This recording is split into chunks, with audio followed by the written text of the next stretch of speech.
There are 4 categories of dancers. There is the student, the minister, the choreographer, and the teacher. Now, you could end up being all 4. You could be 3 of these, you could be 2 of these, you could be 1 of these. Now, the student is amazing. Not just because it's the first one I'm talking about, it doesn't mean that they're not very good or that they're terrible. But the student is awesome, but has no depth. They have like no emotion when they dance. It's almost like very robotic, and not robotic in movement, because they can move exactly the way that you want them to move.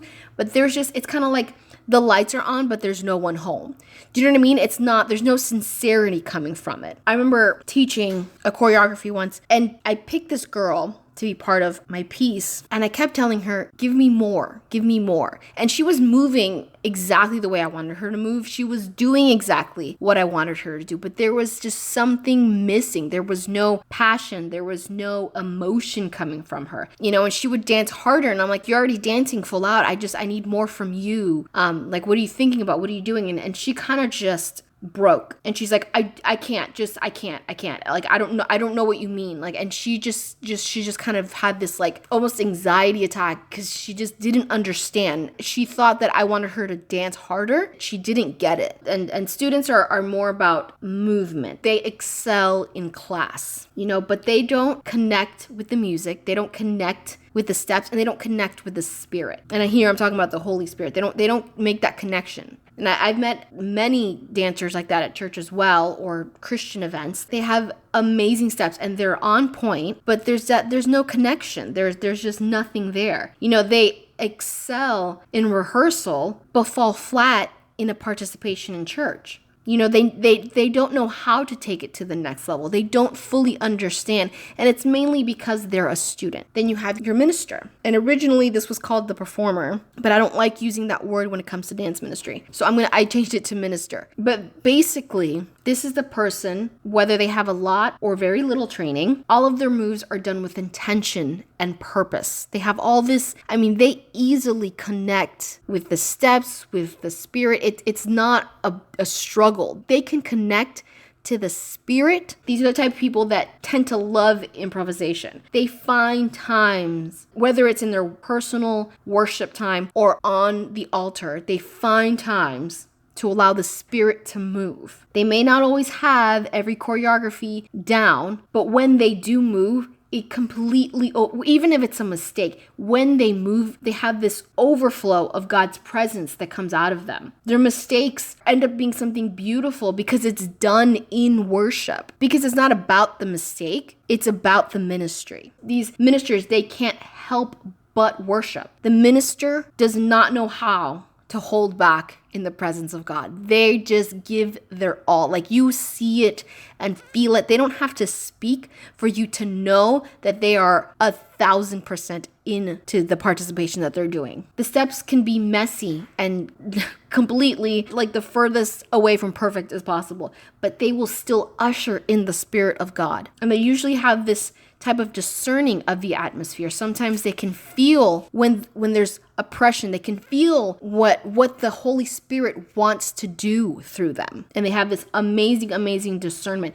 I think in the world, when you talk about secular dance, somebody that's a student can't often become the performer. There's usually 2 separate categories for that. The great news that in dance ministry, I've seen many times the student become the minister. In the secular world, to become a performer, it comes out of your own power. But to become a minister, that doesn't come from your power. That comes from the Holy Spirit. And that's what's so amazing about the differences in secular and worship dance. A friend of mine, the same girl that I was really good friends with in school, that she was an amazing student. Every class, like, she nailed every movement. And I struggled because she was dancing since she was 4? And I had been dancing since I was 24. So needless to say, she excelled in class. But when it came to actually picking people to perform at the school concerts, I was often picked over her, even though I would have to work twice as hard with the choreographers to learn the movement correctly. They preferred to work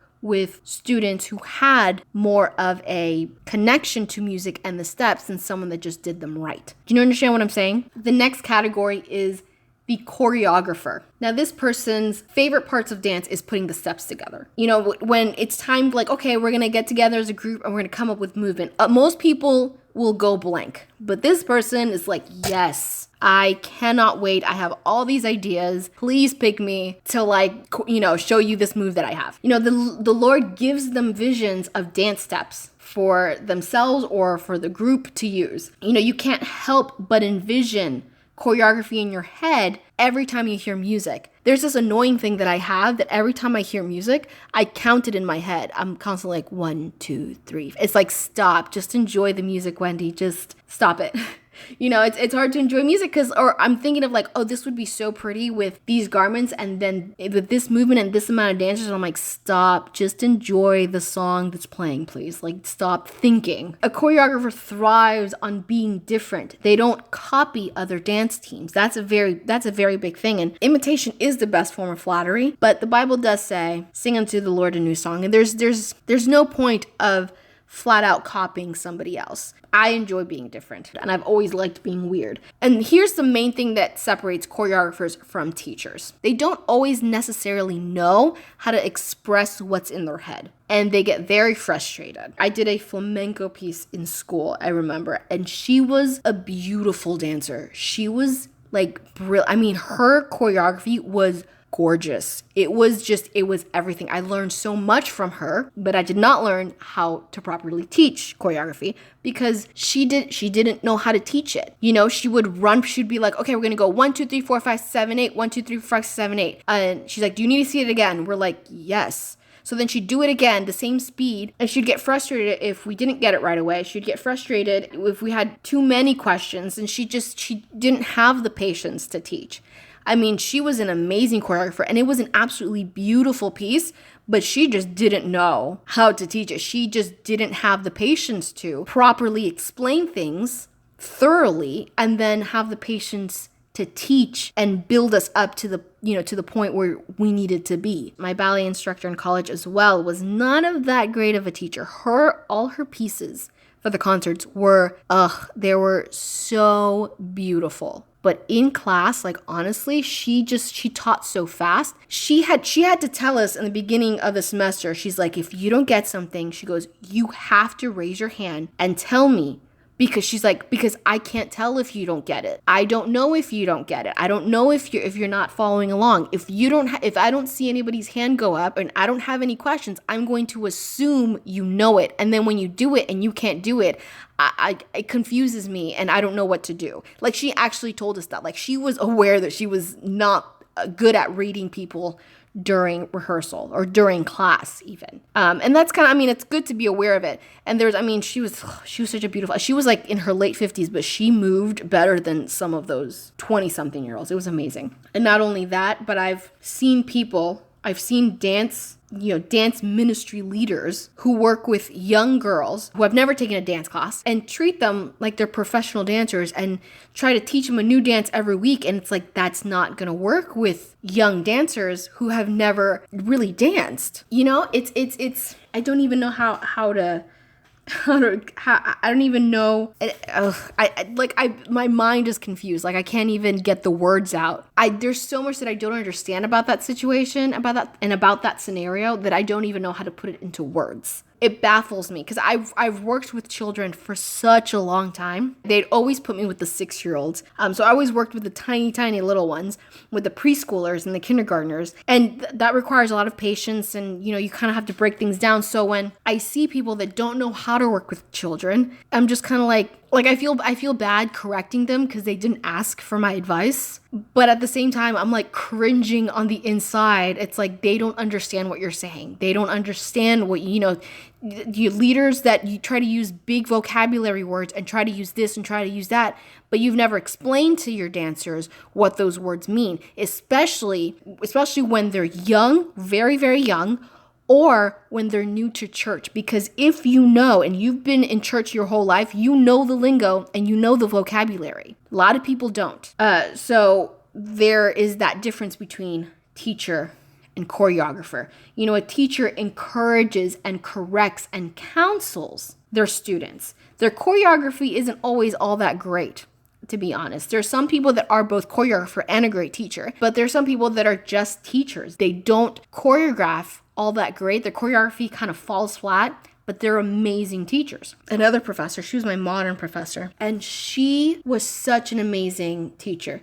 She was so patient and encouraging, and she would break things down. And if she saw one person was having difficulty, she would just break it down for everybody, or like approach you with like she had like the softest spoken voice. I mean, she could project her voice to teach, but she also had this really sweet voice and tone to her voice that, you know, she really did truly care about helping you become a better dancer. And her choreography was good for the most part. It was nice. She really just pushed you to be better. You can definitely be all four of these. You can be amazing in class, amazing on the altar and minister. You can come up with the best choreography and be an amazing teacher. There are going to be those exceptions, those very, very annoying exceptions that are all four. Not everybody is. You know, you have the teachers, you know, that are constantly in contact with the dancers to update them about upcoming rehearsals and events. And sometimes this person isn't even the leader of the group. Sometimes